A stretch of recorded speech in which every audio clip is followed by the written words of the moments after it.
সুপ্রিয় শিক্ষার্থীবৃন্দ, সবাইকে শুভেচ্ছা।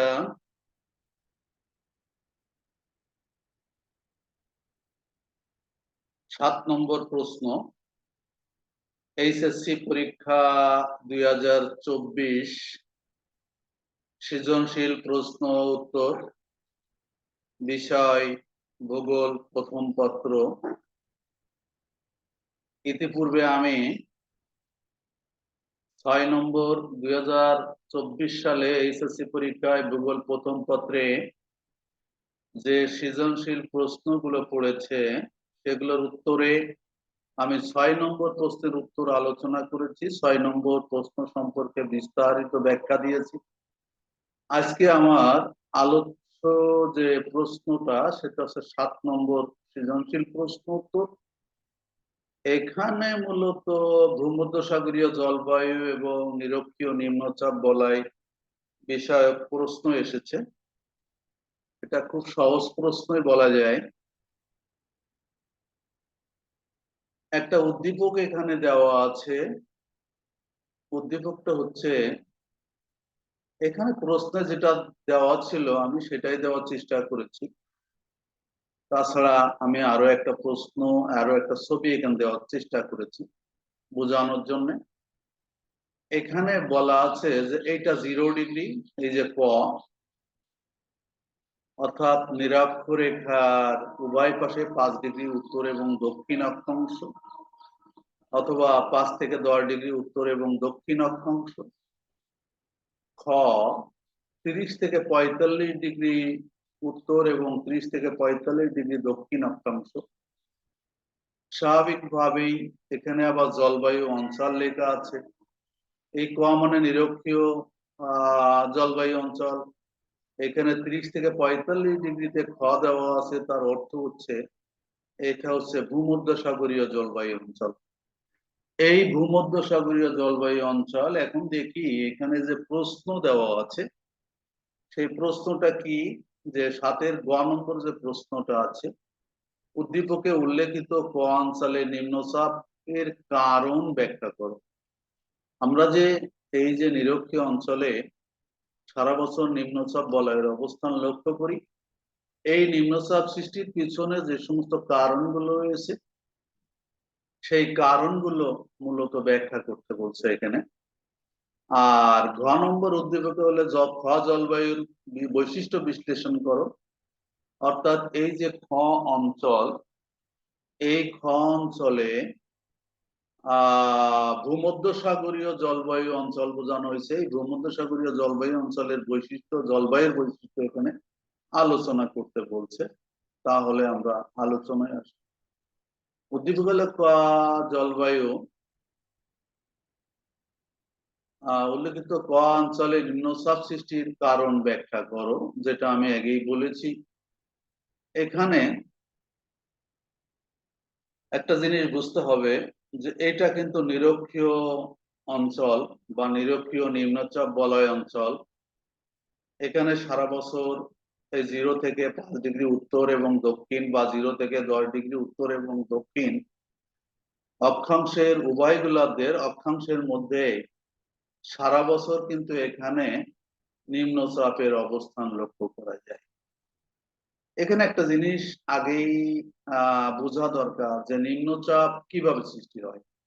যদি কোনো স্থানে তাপমাত্রা বেড়ে যায় তাহলে বায়ু হালকা হয়ে উপরে উঠে যায় এবং উপরের দিকে যে বায়ু উঠে এইভাবে নিম্নচাপের সৃষ্টি হয়। তাহলে বায়ুটাকে আসলে ঊর্ধ্বগামী হতে হবে। ঊর্ধ্বগামী হওয়ার জন্য যে নিয়ামক দরকার, সেইটা সেটাই কিন্তু মূলত উক্ত অঞ্চলে নিম্নচাপ সৃষ্টির কারণ। এখানে আমরা 3টা প্রধান কারণ উল্লেখ করতে পারি। নিরক্ষরেখার উভয় পাশে 10° অক্ষাংশের মধ্যে নিম্নচাপ বলয় দেখা যায়।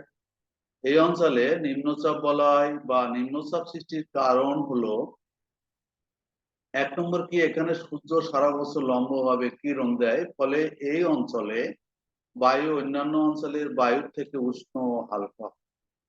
এখানে সহজভাবে বুঝলাম যে এই যে নিরক্ষীয় অঞ্চলটা, এই যে নিরক্ষীয় অঞ্চল, এই অঞ্চলে সূর্যটা কিভাবে এখানে সারা বছর লম্বভাবে কিরণ দেয়।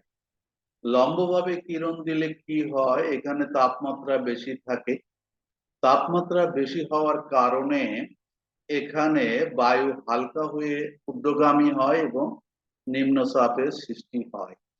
তাহলে প্রথম নম্বর যে কারণটা আমরা এখানে উল্লেখ করলাম, এখানে বায়ুর তাপমাত্রা বেড়ে যাওয়া, সূর্যরশ্মি লম্বভাবে কিরণপাত করা। খ নম্বর আরো একটা কারণ যদি এখানে উল্লেখ করতে যাই, এই অঞ্চলে স্থলভাগের চেয়ে জলভাগের পরিমাণ বেশি থাকায় সূর্যের প্রচন্ড উত্তাপ জলীয় বাষ্পীভূত হয়ে জল বাষ্পীভূত হয়ে বাতাসের সঙ্গে মিশে থাকে। তাই এই অঞ্চলের বাতাসে জলীয় বাষ্পের পরিমাণ বেশি, অনেক অনেক পরিমাণ অনেক বেশি হয়। জলীয় বাষ্পপূর্ণ বাতাস শুষ্ক বায়ুর চেয়ে হালকা হয়, ফলে হালকা বায়ু উপরে উঠে যায়। দ্বিতীয়ত যে কারণ যদি আমরা এমনি ব্যাখ্যা করতে যাই, যে নিরক্ষীয় অঞ্চলে স্থলভাগের তুলনায় জলভাগের পরিমাণ অনেক বেশি, এখানে সমুদ্রের পরিমাণ বেশি, এখানে তাপমাত্রা বেশি পড়ে, বাতাসে জলীয় বাষ্পের পরিমাণ বেশি থাকে এবং বাতাসে জলীয় সাধারণত আমরা জানি যে জলীয় বাষ্পপূর্ণ বায়ু সাধারণ শুষ্ক বায়ু অপেক্ষা অনেক হালকা। হালকা হওয়ার কারণে জলীয় বাষ্পঘন বায়ু স্থলভাগ থেকে উপরের দিকে এই যে ঊর্ধ্বগামী হয়। জলীয় বাষ্পপূর্ণ বায়ু ঊর্ধ্বগামী হয়, ফলে এখানে সারা বছর নিম্নচাপের সৃষ্টি হয়। তাহলে দুইটা কারণ আমরা এখানে দেখালাম। আরেকটা কারণ যদি আমরা উল্লেখ করতে যাই, পৃথিবীর আবর্তন গতির জন্য এই অঞ্চলের ঊর্ধ্বস্তরের উষ্ণ আর্দ্র বায়ু উত্তর দক্ষিণে ছড়িয়ে পড়ে। দেখো, পৃথিবীর যে আবর্তন গতি 24 ঘন্টায় নিজ অক্ষের উপরে যে ঘুরে, এর ফলে সাধারণত এই যে আবর্তন গতির বেগ নিরক্ষীয় অঞ্চলে সবচেয়ে বেশি এবং মেরু অঞ্চলে সবচেয়ে কম।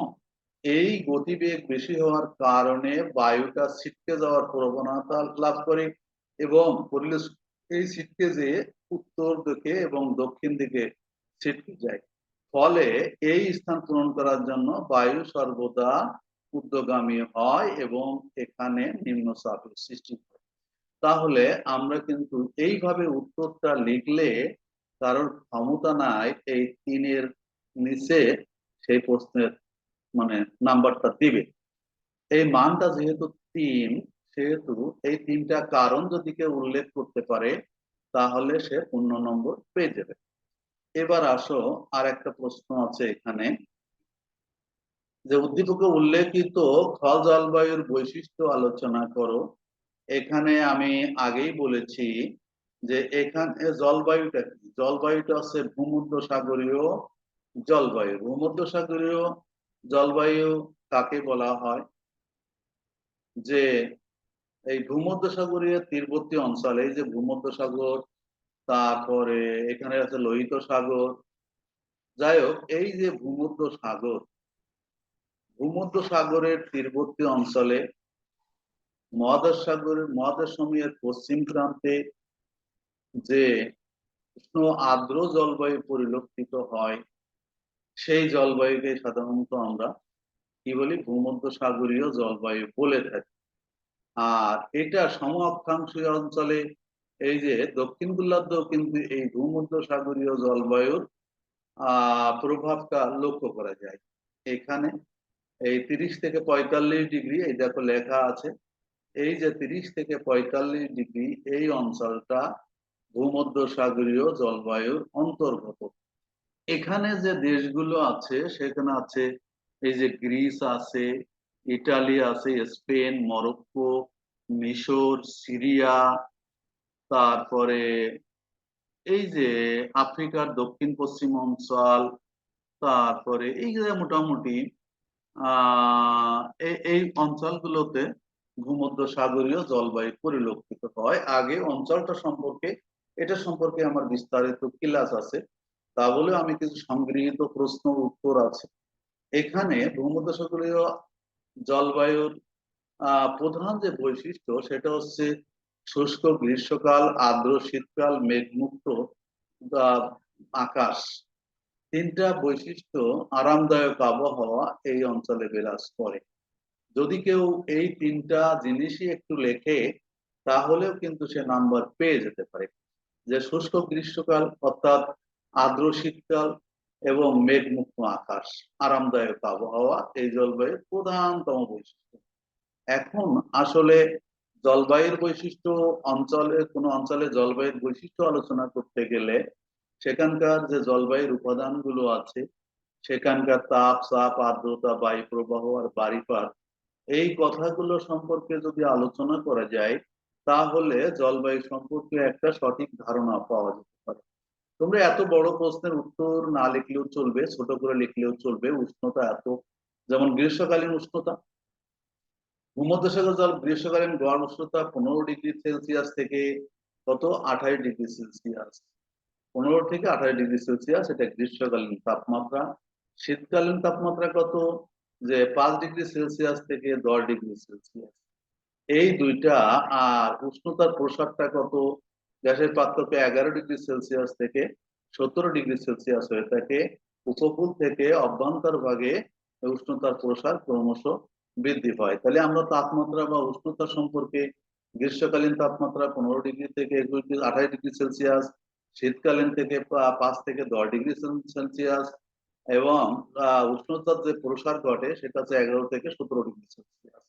যাই হোক, আমরা আসলাম এরপরে আরেকটা বৈশিষ্ট্য। আমি একটু বেশি আলোচনা করছি কারণ এটা একটু বেশি আলোচনা করলে বেশি প্রশ্নের উত্তরটা বেশি মনে থাকে, তাহলে ছোট করে লেখা কোনো অসম্ভব ব্যাপার না।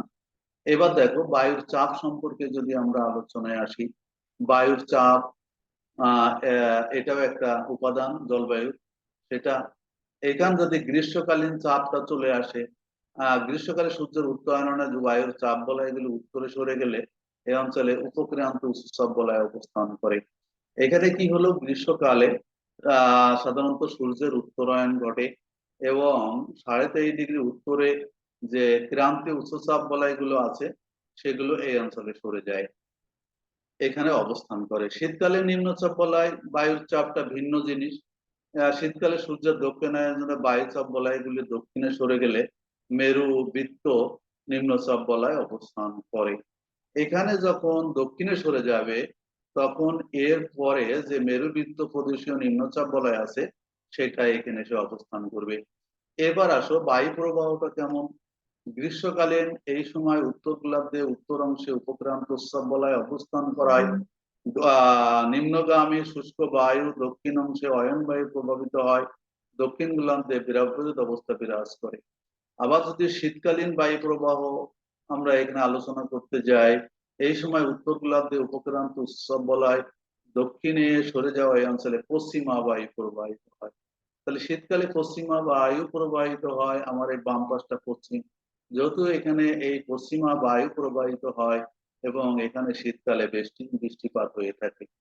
এবং স্থানীয় বায়ু প্রবাহ কি, যে ভূমধ্যসাগরীয় জলবায়ু অঞ্চলের অন্যতম বৈশিষ্ট্য হলো অসংখ্য ভিন্ন ধর্মী স্থানীয় বায়ু প্রবাহ। প্রধান প্রধান স্থানীয় হলো মিস্ট্রাল, বোরা, সান্ট্রা ইত্যাদি, সিরোক্কো, গিবলি, এই স্থানীয় বায়ুগুলো এখানে পরিলক্ষিত হয়ে থাকে। এবার আসো মেঘাচ্ছন্নতা এবং বৃষ্টিপাত।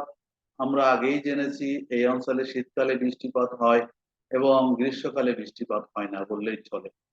এবার দেখো মেঘমুক্ত আকাশ এই জলবায়ু অঞ্চলের একটা অন্যতম বৈশিষ্ট্য। ভূমধ্যসাগর জলবায়ু অঞ্চলে বছরের অধিকাংশ দিন আকাশ মেঘমুক্ত থাকে, উজ্জ্বল সূর্যকিরণ পাওয়া যায়। শুষ্ক গ্রীষ্মকাল সূর্যের উত্তরায়ণের জন্য এই সময় উপক্রান্ত উৎসব বলয় অবস্থান করায় নিম্নগামী শুষ্ক ভারী বায়ু এবং শুষ্ক অয়ন বায়ু প্রভাবিত হয়, বৃষ্টিপাত হয় না, ফলে গ্রীষ্মকাল শুষ্ক প্রকৃতির হয়।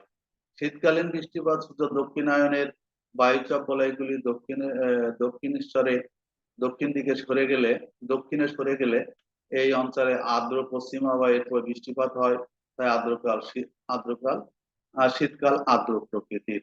সহজ কথা, এখানে যদি বৃষ্টিপাতের পরিমাণ বৃষ্টিপাতের কথা আলোচনা করতে যাই, এই অঞ্চলে শীতকালে বৃষ্টিপাত হয়, গ্রীষ্মকালে বৃষ্টিপাত হয় না।